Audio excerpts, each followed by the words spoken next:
Welcome back in the Ambition Study Center, Junagadh. So, my dear friends, it's Swagam sir here. Okay, and we will continue our topic active passive voice.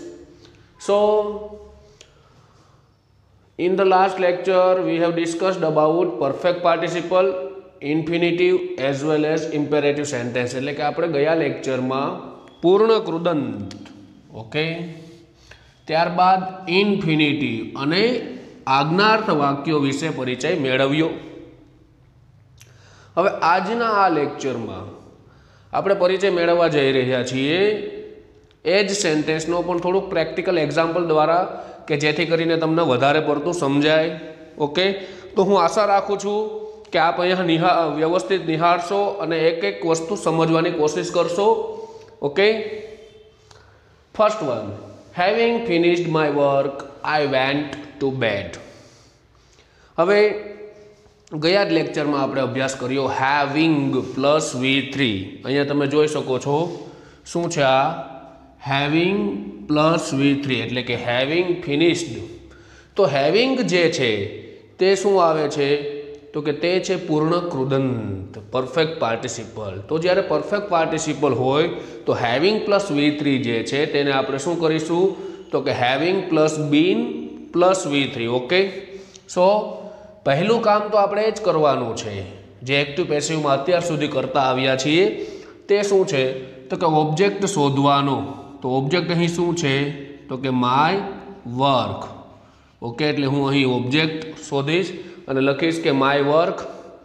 હવે અહીં તમારે લોકોને have, has, do, does, shall, will, am, is, are, was, were આ કોઈ પણ ક્રિયાપદનું tension લીધા વિના માત્ર ને માત્ર કર્મ છે તેના પછી સીધું મૂકી દેવાનું. શું છે હેવિંગ માય વર્ક, હેવિંગ પછી આવશે બીન અને અહીં જે આપણને સૌને સતાવે છે ટેન્શન તે ટેન્શન તો અહીં છે નહીં. શું તો કે V3. તો V3 તો અહીં ઓલરેડી આપેલું છે. So my work having been finished. Okay, તો આ થઈ ગયું છે passive voice. Having finished my work ની જગ્યાએ આપણે શું કર્યું my work having been finished. અને જે બીજું સેન્ટેન્સ છે મિત્રો આઈ વેન્ટ ટુ બેડ એ એમનેમ રહેશે, એમાં કોઈ પ્રકારનો ચેન્જ થશે નહીં. આપણે ગયા લેક્ચરમાં જ અભ્યાસ કર્યો કે પૂર્ણ કૃદંત ક્યારે વપરાય છે, ક્યારે તેનો યુઝ થાય છે ઇંગ્લિશ ગ્રામરમાં. તો પૂર્ણ કૃદંત છે તે યુઝ થશે કોઈ એક ક્રિયા પૂરી થયા બાદ બીજી ક્રિયા શરૂ થાય. હેવિંગ ફિનિશ્ડ માય વર્ક મારું કાર્ય પૂર્ણ કરીને આઈ વેન્ટ ટુ બેડ હું સુવા ગયો. એટલે કે કાર્ય પૂર્ણ કર્યા બાદ હું સુવા ગયો તો એક ક્રિયા પૂર્ણ થઈ બીજી ક્રિયા શરૂ થઈ. ઓકે, તેથી પૂર્ણ કૃદંત એવી જગ્યાએ વપરાશે. Now let's proceed on second one. Having taught grammar mister Rawal arranged a test. Having taught, taught એટલે ટીચનું ભૂત કૃદંત છે teach, taught, taught. Having taught grammar mister Rawal arranged a test. તો અહીં કર્મ શું છે મિત્રો તો કે ગ્રામર. તો આપણે અહીં ગ્રામરને અહીં રાખીશું. જેમ આગળના સેન્ટેન્સમાં કહ્યું તે મુજબ કોઈ ક્રિયાપદનું ટેન્શન નથી. સીધું શું આવશે હેવિંગ. હેવિંગ પછી શું આવશે તો કે બીન. બીન પછી શું આવશે તો કે taught. Grammar having been taught. Second sentence છે બરોબર તે જેમનું તેમ રહેશે. Mister Rawal arranged a test તેમાં કોઈ જાતનો ચેન્જ કરતા નહીં. Third one, having hit the century Kohli raised his bat. તો શું થશે મિત્રો કર્મ શું છે તો કે ધ સેન્ચુરી સદી. ફટકારે ને સચિન, કોહલી, યુવરાજ. તો ધ સેન્ચુરી ત્યારબાદ આવશે હેવિંગ હિટ. અહીં શું છે આ ક્રિયાપદ હિટ. આ ઇરેગ્યુલર ફોર્મ ઓફ વર્બ્સ છે હિટ, હિટ, હિટ. ઓકે, તો તેનું હિટ જ થશે એટલે having been hit. The century having been hit, Kohli raced his bat. સદી ફટકાર્યા બાદ કોહલીએ તેનું બેટ ઊંચું કર્યું. Kavya likes to collect old coins. હવે મિત્રો ચેન્જ આવ્યો છે થોડો, મગજમાં લેજો. કાવ્યા લાઇક્સ ટુ કલેક્ટ, એક ક્રિયાપદ. કોઈ પણ સાદા વાક્યમાં એક ક્રિયાપદ યુઝ થઈ ગયા બાદ બીજું ક્રિયાપદ હંમેશા ટુ વાળું હોય છે. એટલે likes to collect old coins. હવે આનો કેવી રીતે ચેન્જ થશે ખાસ અહીં ધ્યાન રાખજો. શું? તો કે Kavya likes to collect old coins. હવે જે સબ્જેક્ટ છે તે સબ્જેક્ટ અહીં એમનો એમ રહેશે, કાવ્યાનો કાવ્યા. પછી જે મુખ્ય પહેલું ક્રિયાપદ છે, ઓકે, શું છે? તો કે લાઇક્સ. તો કાવ્યા લાઇક્સનું લાઇક્સ. હવે જે આ ક્રિયાપદ છે ટુ વાળું, આ વાક્ય જ છે કેનું? તો કે ઇન્ફિનિટિવ. ઇન્ફિનિટિવનું જે એક્ઝામ્પલ છે, તો ઇન્ફિનિટિવનું એક્ઝામ્પલ છે તો અહીં જે મુખ્ય ક્રિયાપદ છે તેને જેમનું તેમ મૂકવાનું છે. ત્યારબાદ કર્મ શોધવાનું. શું છે? તો કે ઓલ્ડ કોઇન્સ. કાવ્યા લાઇક્સ ઓલ્ડ કોઇન્સ. ત્યારબાદ જે મુખ્ય ક્રિયાપદ છે ટુ વાળું, તેમાં ટુ ને ટુ બીમાં ચેન્જ કરીશું. ટુ બીમાં ચેન્જ કર્યા બાદ જે કલેક્ટ છે તેનું V3 મૂકીશું, કલેક્ટેડ. કાવ્યા લાઇક્સ ઓલ્ડ કોઇન્સ ટુ બી કલેક્ટેડ. કાવ્યાને જૂના સિક્કા ભેગા કરવા ગમે છે. સાદા વર્તમાનનું છે. સેકન્ડ વન જોઈએ એટલે ઓટોમેટિકલી ખ્યાલ આવશે. Everybody wants to earn much money. જો અહીં પણ એડ છે, એવરીબડી વોન્ટ્સ પ્રથમ ક્રિયાપદ, બીજું ક્રિયાપદ ઇન્ફિનિટિવ ટુ અર્ન. તો આપણે શું રાખીશું? અહીં જેમ કર્યું તે જ મુજબ, બરોબર. શું કરીશું? તો કે એવરીબડીનું, એવરીબડી વોન્ટ્સનું વોન્ટ્સ, એવરીબડી વોન્ટ્સ. હવે શું છે છેલ્લા શબ્દો? તો કે મચ મની, ઘણા પૈસા. Everybody wants much money. To ને ટુ બીમાં ચેન્જ કર્યા બાદ જે મુખ્ય ક્રિયાપદ છે તેને V3 માં ટુ બી અર્ન્ડ. તો અહીં મિત્રો તમે જોઈ શકો છો કે આ ટુ ને ટુ બીમાં ચેન્જ કરવું પડે છે. જુઓ, કાંઈ જાજો ફેરફાર નથી. ઓકે, અહીં જુઓ તમે, બાકી શબ્દો એમનેમ છે, માત્ર કર્મ છે તે આગળ આવે છે. 6th one, Jahnavi wishes to get the first prize. જાહ્નવીને શું છે? તો કે પ્રથમ ઇનામ મેળવવાની ઈચ્છા છે. તો આપણે શું કરીશું?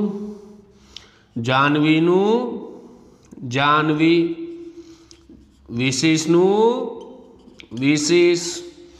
હવે મુખ્ય ક્રિયાપદ ઇન્ફિનિટિવ વાળું શું છે? તો કે ટુ ગેટ. વધારાના શબ્દો પહેલા લઈ લેવાના છે.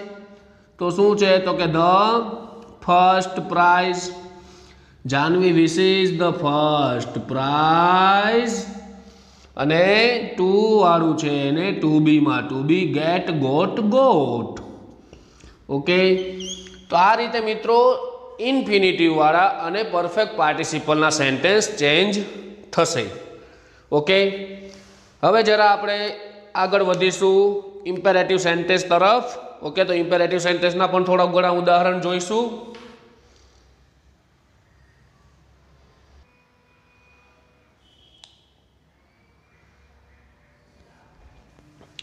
So let's continue our example. Imperative sentence. 6th one, show me your license quick. હવે મિત્રો ઇમ્પેરેટિવ સેન્ટેન્સ કેવા હોય તે આપણે તે દિવસે ચર્ચા કરેલી કે ઇમ્પેરેટિવ સેન્ટેન્સમાં અહીં છેલ્લે આપણે જોયું હતું, મેં લખેલું હતું કે ભાવાર્થ મુજબ શબ્દ મૂકવાનો છે. ભાવાર્થ. ઇમ્પેરેટિવ સેન્ટેન્સ છે તે હંમેશા ક્રિયાપદના મૂળ રૂપથી શરૂઆત થાય. તો એ વાક્યને આપણે ઓળખી જવાનું છે કે ઇમ્પેરેટિવ સેન્ટેન્સ છે. વાક્યની આગળ અહીં એક્ટિવ પેસિવમાં કોઈ પણ બીજા પ્રકારના વાક્યોમાં ક્રિયાપદ આગળ નહીં હોય, કારણ કે ડાયરેક્ટ ઇનડાયરેક્ટ નથી. અહીં માત્ર ક્રિયાપદના મૂળ રૂપથી શરૂ થાય એટલે આપણે ઓળખી જવાનું છે કે આ ઇમ્પેરેટિવ સેન્ટેન્સ છે. ત્યારબાદ આપણે તેને ઓળખ્યા બાદ તેનો ભાવ સમજવાનો છે, અને ભાવ સમજ્યા બાદ રિક્વેસ્ટેડ, થ્રેટન્ડ, વોન્ડ, સજેસ્ટેડ, એડવાઇસ્ડ વગેરે જે શબ્દો આપેલા છે તે શબ્દોનો અહીં ઉપયોગ કરવાનો છે. તો first of all, show me your licence quick. મને ઝડપથી તમારું લાયસન્સ બતાવો. આવું આપણને ક્યાં સાંભળવા મળે? તો કે when we are driving on the road on our bike. આપણે જ્યારે આપણી બાઇક ચલાવતા હોય, કાર ચલાવતા હોય, કોઈ બીજું વ્હીકલ ચલાવતા હોય ત્યારે આપણી પાસે આ પ્રશ્ન આવે છે. ઓકે, હવે કોણ પૂછે? તો કે ટ્રાફિક પોલીસ. હવે તે વિનંતી કરે છે? તો કે નહીં. તે શું કરશે? તો કે તે આપણને ઓર્ડર આપે છે. તો સૌથી પ્રથમ શું કરવાનું છે કે યોગ્ય કર્તા જે છે તે યોગ્ય કર્તાને પસંદ કરવાનો છે કે show me your licence quick. Okay, તો પહેલા કરતા શું આવશે અહીં? કોણ પૂછે આપણને? ઓકે, કોણ પૂછશે? તો કે ટ્રાફિક પોલીસ. અહીં તમે કર્તા તરીકે લઈ શકો છો. ઓકે, અથવા ટ્રાફિક પોલીસ આપણને પૂછે છે એટલે કર્તા તરીકે કોણ હોય છે ત્યાં? તો અનુકૂળ કર્તા મૂકું છું હું કે યુ. બરોબર. હવે કર્તા મૂક્યા બાદ શું કરવાનું છે? તો કે એને અનુરૂપ શબ્દ હું અહીં મૂકીશ ઓર્ડર્ડ, પરંતુ સાદા વર્તમાન કાળમાં એમિઝ આર માંથી હું અહીં મૂકીશ આર. You are ordered. ત્યારબાદનું જે સેન્ટેન્સ છે ઓકે તેને ટુ થી જોડી દેવાનું. You are ordered to show me your licence quick. તેથી અહીં ભાવ છે, શેનો ભાવ છે? તો કે આજ્ઞાનો ભાવ છે. તેથી ઓર્ડર્ડ મૂક્યું, સાદા વર્તમાન કાળનું વાક્યને લીધે આર. ઓકે, અને અનુરૂપ કરતા આપણે યુ મૂક્યું, કારણ કે તમને ઓર્ડર કરવામાં આવ્યો છે કે લાયસન્સ બતાવો મને. કોણે? તો કે ટ્રાફિક પોલીસ દ્વારા. ઓકે, ચાલો 7th one, do not open the door. દરવાજો ન ખોલો. આવું ઘણી વખત આપણને સાંભળવા મળે ઘરે, બીજી કોઈ પણ જગ્યાએ. તો એની અંદર અલગ અલગ પ્રકારના ભાવ રહેલા છે. ઓકે, તો હું અહીં કરતા મૂકીશ. ફરીથી માનો કે મારે અનુરૂપ કરતા લેવો છે યુજ કે યુ કરતા લઈશ તો ફરીથી આવશે આર. હવે આમાં ઘણા બધા ભાવો અગાઉ બોલી ગયો તે મુજબ ઘણા બધા ભાવનો ઉપયોગ થાય છે. હું અહીં ભાવ મૂકીશ વોન્ડ. તમને ચેતવવામાં આવે છે. Okay, you are warned. You are ordered. તમને આજ્ઞા આપવામાં આવે છે. You are requested. તમને વિનંતી કરવામાં આવે છે. પણ પરફેક્ટ અહીં આપણે વોન્ડ મૂકીશું. હવે ખાસ યાદ રાખજો મિત્રો કે અહીં શું છે? તો કે આ ડુ નોટ છે.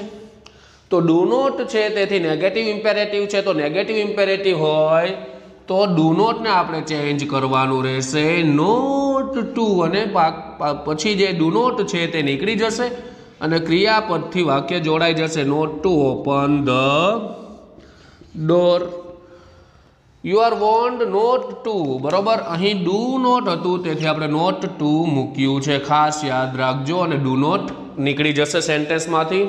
8th one, please give me your pen. જો તે દિવસે પણ આપણે એક એક્ઝામ્પલ જોયું હતું પ્લીઝ વાળું, ત્યારે પણ મેં કહ્યું હતું કે પ્લીઝ શબ્દ યુઝ કરીને આપણે કોઈને ધમકી આપી શકીએ નહીં. તે વિનંતીનું જ હોય છે. ઓકે, તો હું અહીં ફરીથી કરતા મૂકીશ કે યુ એટલે આર મૂકવાનું. યુ હોય ત્યારે પ્લીઝ છે તો રિક્વેસ્ટનો ભાવ છે તો requested. You are requested. To થી વાક્ય જોડાશે to give me your pen. એકદમ ઇઝી સેન્ટેન્સ છે. પ્લીઝ, ડુ નોટ વગેરે, કાઇન્ડલી જેવા શબ્દો નીકળી જશે. 9th one, March. માર્ચ આમ જોઈએ સ્પેલિંગ લખેલો છે MARCH. તો ઘણા બધા વિદ્યાર્થીઓને એમ થશે કે આ તો મહિનાનું નામ છે, જાન્યુઆરી, ફેબ્રુઆરી, માર્ચ, એપ્રિલ. પરંતુ મિત્રો આ માર્ચ અહીં ક્રિયાપદ તરીકે ઉપયોગ થયું છે. Two March. ટુ માર્ચ એટલે કૂચ કરવી. તો કૂચ કરવી આવું ક્યાં સાંભળવા મળે? તો કે સૈન્યમાં. ઓકે, આર્મીમાં. તો અહીં હું કર્તા તરીકે મૂકીશ કે અહીં યોગ્ય કર્તા તરીકે મૂકવું હોય તો સોલ્જર્સ અથવા કમાન્ડર્સ. સોલ્જર્સ એટલે સૈનિકોને શું કરવામાં આવે છે? બહુવચન છે તેથી આર. Okay, commanded. બરોબર, હુકમ આપવામાં આવે છે. Soldiers are commanded to march. કૂચ કરવાનો કમાન્ડ કરવામાં આવે છે સોલ્જર્સને. કોના દ્વારા? લેફ્ટનન્ટ કર્નલ, જનરલ કોઈ પણ હોઈ શકે છે. લાસ્ટ વન 10th છેલ્લું ચરણ આપણા લેક્ચરનું. Saumya has to finish this work before evening. જુઓ મિત્રો, આ પાછું અહીં હેઝ આવ્યું અને ટુ ફિનિશ. ઓકે, અટવાઈ જવાની જરૂર નથી, આપણે શીખી ગયા છે તે જ છે. તો આ છે ઇન્ફિનિટિવ ટુ વાળું વાક્ય. તો અહીં શું થશે જોઈએ.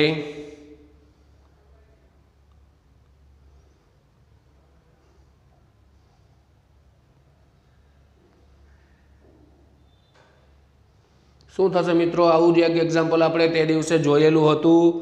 ઓકે, આની પહેલાંને જે ઉદાહરણો આવ્યા તે ઉદાહરણોમાં શું થયું? તો કે તે ઉદાહરણોમાં આપણે એમિઝાર નહોતા, બરોબર, ડાયરેક્ટ મુખ્ય ક્રિયાપદ હતા. ત્યારે આપણે શું કર્યું હતું? તો ત્યારે સીધું મુખ્ય ક્રિયાપદ મૂક્યું હતું. હવે અહીં શું છે? આ સેન્ટેન્સમાં શું કરવાનું? તો કે સૌથી પહેલાં કર્મ શોધવાનું. તો ધીસ વર્ક છે એ કર્મ છે. Okay, so this work. હવે હેઝ છે તો હેઝનું હેઝ, કારણ કે એક વચન છે. પછી શું આવશે? ટુ ને આપણે ટુ બીમાં ચેન્જ કરીશું. Has to be finished. This work has to be finished. અન્ય શબ્દ છે બિફોર ઇવનિંગ, સાંજ પહેલા. ઓકે, તો બિફોર ઇવનિંગ. કરતા કોણ છે? તો કે સૌમ્ય, એની આગળ બાય. એટલે ઇન્ફિનિટિવના બે પ્રકારે વાક્યો હોય. એક એક્ઝામ્પલમાં, પહેલા લેક્ચરમાં, આની પહેલાના લેક્ચરમાં એક એક્ઝામ્પલ જોયું તે, અને આ છેલ્લું એક્ઝામ્પલ જોયું. બંને સમાન રીત ધરાવે છે. અને આની થોડીક વાર પહેલાં જ આપણે જે 3 એક્ઝામ્પલ જોયા તેમાં થોડી અલગ રીત આવે છે. એટલે ખાસ યાદ રાખજો, એમિઝાર, વોઝ, વેર, હેવ, હેઝ વાપર્યા હોય અને ત્યારબાદ ટુ વાળું રૂપ આવ્યું હોય તો આ રીતે સેન્ટેન્સ કરવાનું છે. જ્યારે action verb likes, wants, wishes ત્યારબાદ ટુ વાળું ક્રિયાપદ આવ્યું હોય તો તે જે આપણે જોયા તે રીતે કરવાનું છે. એટલે મિત્રો, હવે હું અહીં તમારી રજાની પરવાનગી લઈશ. ઓકે, આપણે આ જે છે એક્ટિવ પેસિવ વોઇસની તમામ રચના જે છે, ટેન્સીસ જે 7 આપણે ચાવીઓ અગાઉ અભ્યાસ કરી ચૂક્યા તે, ત્યારબાદ simple modals, perfect modals, imperative, perfect participles, infinitive, આ વગેરેની જેટલી પણ રચના છે ટોટલ 11, 12, તે આપણે તમામ રચનાનો અભ્યાસ એક્ઝામ્પલ દ્વારા શીખવાનો પ્રયાસ કર્યો. હું આશા રાખું છું કે મિત્રો આપ આ એક્ટિવ પેસિવ વોઇસના તમામ લેક્ચર છે તે નિહાળશો અને સમજવાની કોશિશ કરશો. ઓકે, કારણ કે બેસ્ટ ટ્રાય અમે કરતા હોઈએ છીએ શિક્ષક તરીકે તમારી પાસે જ્ઞાન પહોંચાડવાની. તો મિત્રો, ખાસ કરીને આ એક્ટિવ પેસિવ વોઇસ છે તે આખો મેં કમ્પ્લીટ તમને શોર્ટકટ રીત અને જેટલું બને તેટલું તમને એક એક ક્રિયા પર સમજાવવાની કોશિશ કરેલી છે. તો ફરીથી મારા બધા lecture YouTube channel Vaghamji sir Junagadh ઇંગ્લિશમાં છે તે જરા જોઈ લેવા. ફરીથી ન સમજાય તો મારા નંબર આપેલા છે તેમાં કોન્ટેક કરવા. આ વોટ્સએપ નંબર છે તેમાં મેસેજ છોડજો. ઓકે, તો હવે પછીનો જે આપણો લેક્ચર છે તે લેક્ચર છે કે how to change paragraph. Okay, જે 3 ગુણ અને 2 ગુણ માટેના તમને બોર્ડ એક્ઝામિનેશનમાં 10th and 12th તેમજ 9th અને 11thમાં પણ પૂછાય છે તે કેવી રીતના આપણે ચેન્જ કરવા છે તે જોવા